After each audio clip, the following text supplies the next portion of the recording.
Friends first మూగుడు heat ఎక్కాక నూనె వేయాలి. నూనె వేసిన తర్వాత ఆనియన్స్ చిన్నగా కట్ చేసి తర్వాత అలాగే గ్రీన్ చిల్లీస్ వేసుకుని కాసేపు కలుపుకుందాము. మూత పెట్టేసి కాసేపు బాగా తీసి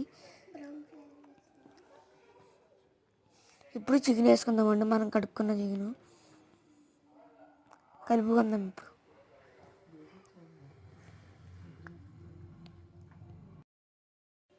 మెత్తగా నూనె అల్లం వెల్లుల్లి పేస్ట్ వేసుకొని కలుపుకుందాం.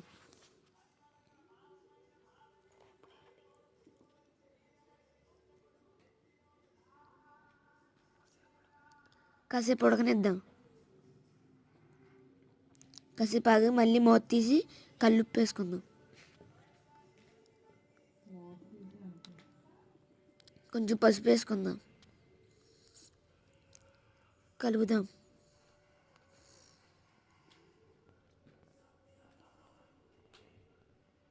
మళ్ళీ కాసేపు ఉడకనిద్దాం.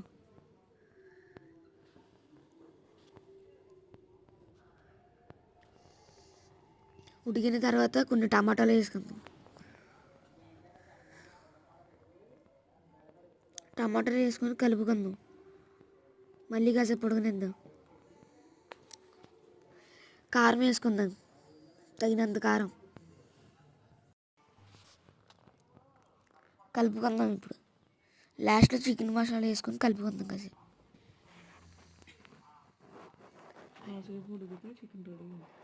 కాసేపు ఉడికితే చికెన్ అయిపోయినట్టే.